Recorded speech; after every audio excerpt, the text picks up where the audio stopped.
video is definitely a compilation of a couple as I think of things that, or as things come to mind.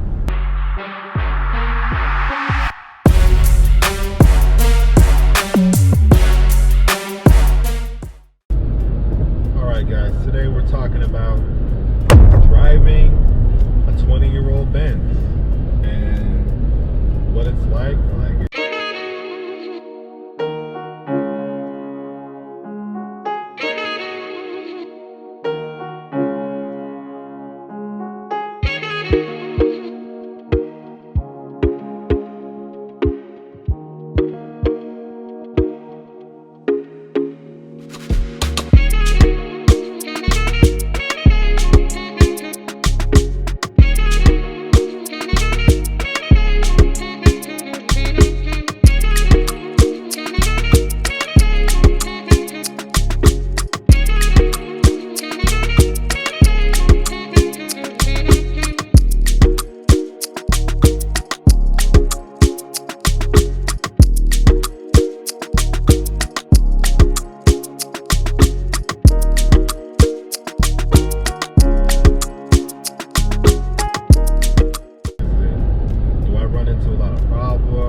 Is it practical? I mean, let's just start there. I would say, at least from my experience, I've been really lucky. I lucked up on a really reliable drivetrain. It's the 4.3 liter M113 V8 with the 722.6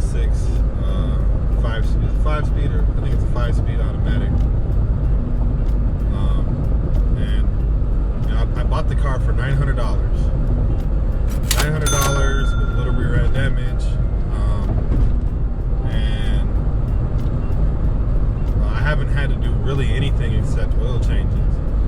When I got it, the driver's side door module was fried, so the steering column wouldn't adjust, the mirror wouldn't adjust, and the driver's side seat wouldn't adjust either, which was pretty funny because I was pushed up all the way against the steering wheel. Like, if I would have gotten to a car accident, I would have definitely probably been killed instantly just from the airbag deploying, just from the proximity of me being right up on the steering wheel. So I was lucky enough to find the door module for $15 at a junkyard in Las Vegas.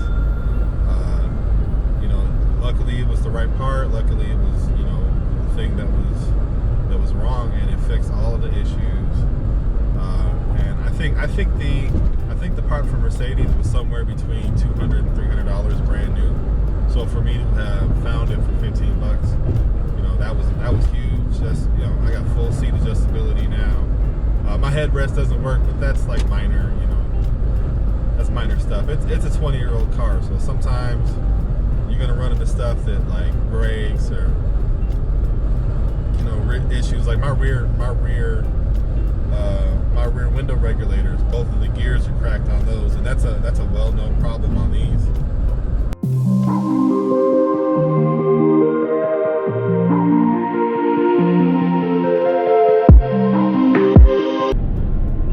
This thing has, as you would expect with a Benz, as you might hear, has a couple small electrical things, you know, a couple small things that, little quirks. Some of the lights don't turn on all the time. You know, sometimes you gotta smack it around a little bit. The headlights, high beams, everything works well. My fog lights like to play with my emotions because, one, they look great when you turn them on. Two, if you, the right one just decides when it wants to work. And I've looked at it, and it's kind of a weird fog light system. It's not the typical you'd find on, like, say, a domestic or even JDM vehicle, but it just works sometimes, and it works and it doesn't work sometimes. And I turned it on last night because I'm like, it's not gonna work. The dang thing worked after it hasn't worked for like months. You know, stuff like that with this thing. It's probably got a short to ground or something. It's definitely got an issue. But, you know, I don't have any crazy battery draw or anything. I don't think I have any battery draw. So there's little things with these lights. I got my rear lights. There's like a third light on the inside that you can turn on for whatever reason. I think it's like a courtesy light or something, and that isn't working right, or one doesn't work. So it's you know, it's low key ghetto, high key, low key classy, and you know, some little things don't work here and there sometimes, but it's nothing critical. I don't get any emissions problems, knock on wood. Hope that's real. It's surviving, considering it. I just got through another Las Vegas summer, which is really my only worry with this thing. I have nightmares about check engine lights and stuff like that when it comes to this vehicle in the summer, because it gets hot. It gets 110, and then when you think about the roads, it's probably 120, maybe 130 degrees outside under these cars and over these cars, and it's just like the fact. I mean, I realize people drive these things in Dubai and in the middle of nowhere in the desert, and I'm like, you know what? I see why people say these are bulletproof, because I feel like any other 20-year-old car, under any circumstances, with maybe even a little more maintenance than I put into this, would have some ghastly issues when it comes to just general reliability. AC's cold.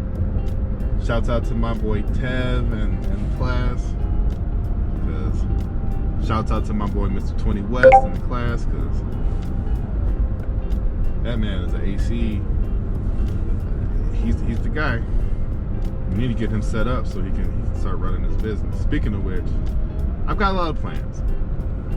I mentioned the stuff about the car. I've got some detailing stuff I'm working on, and just that'll definitely be in the YouTube. Some befores and afters, nothing too crazy.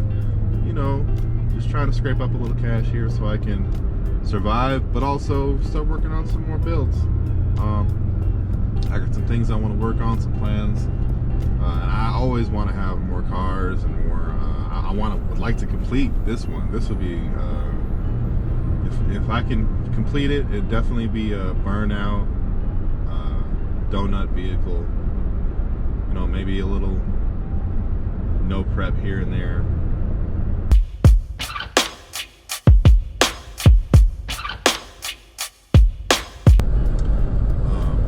But that's just because, I mean, it's partially because it's of the age, and this is a Vegas car, and before that it was a Florida car, so it's been in the heat continuously. So you know, some of the plastic over time, you know, it gets brittle, it breaks easily with applied pressure, with any use.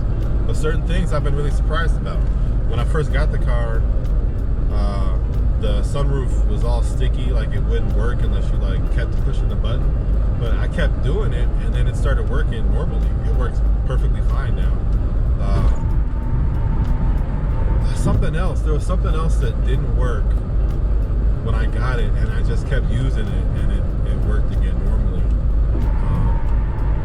I mean, you know, shockingly reliable car. As far as maintenance, the oil changes, I do myself, so I haven't paid any exorbitant Mercedes-Benz oil change prices. You know, I hear that the dealerships charge more than the average, which, you know, that makes sense for a luxury brand, but I'm not sure how much it is. I don't even know if they would service my car, considering the age that it is. I know Dodge has a limit on the year car that they'll service, at least in certain dealerships. But so this has been a really reliable car. I'm really satisfied. It's been powerful when I've needed it to be. You know, if I'm using the cruise control, it's actually pretty efficient.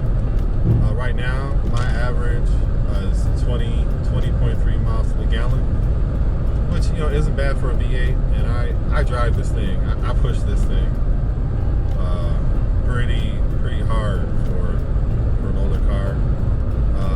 Let me vocalize a list right here of just the things I can think of that I need to fix on this car. I got a leaky right rear axle, the CV. I have a rear main seal leak, which is common on these Benzes. I got a head gasket leak, which is common. It's leaking oil. I don't have any coolant coming out, so you know it's not too crazy. But I do get that oil smell from the oil hitting the exhaust manifold. But it's a smooth ride. I definitely need to do some suspension work and some steering work, but it's pretty dead on for the most part. And so I get a pretty smooth ride. It's definitely, you know, considering the age of the shocks and everything, it's you feel it in the bumps a bit. But that's definitely something I'm gonna fix, you know, in the coming weeks and months. But you know, it's been amazing. I can't describe to you. I've never been a German automobile fan, like a huge fan. Like I've liked them from a distance, but you know, hearing about the repair costs and the quote-unquote reliability, you know, they break. It seems to me like people just can't afford to fix them when they break, which makes sense. The same thing happened to my dad because he had an old BMW 7 Series, and you know, they break and you got to fix it. If you don't have the time or the know-how to go to a junkyard and find parts yourself, you're going to be spending some good money on these cars. But this has been a great purchase. For $900, I don't think I could have bought a better vehicle. The insurance is a little bit higher, even though it's an owned vehicle, because of the brand. But you know, other than that, I really can't complain. One huge thing, and my friends get on me about this because I'm always talking about it. Costco, Sam's Club. I'm saving 75 cents a gallon going to Costco to get premium. So that's my review of driving a 20-year-old Benz and you know some of the things that came with this particular vehicle. And you know, just what it's like. It's a great car. It's smooth. It's not the fastest thing on the road, but it definitely will get up. It definitely will, you know, create some distance between some people if that's your goal. And it's a great road trip vehicle. If you were able to pick one of these up for cheap and work on it, and you felt, you know, you're willing to do that, I would highly recommend it, because I feel like the satisfaction it's definitely rewarding. It's a rewarding thing to work on and to drive. It's definitely a driver's car. Could use a little bit of steering adjustment and tightening. I plan to get stabilizers and stuff to tighten up a little bit so it's less body roll. But for a relatively large sedan, it's pretty quick. It's comfortable. It's sporty. All the things you would expect from a Mercedes. But and in 20 years, man, I got AC that works. I got a sunroof. I got heated seats. I have stuff that some people in newer cars don't have, and it's really cool to see them still functioning correctly and doing what they're supposed to. You know, I definitely want to turn this into something more. I got a lot of plans for this, and I hope you guys are there with me to see it. So thanks for watching, and catch me next time on Wolfie Motors.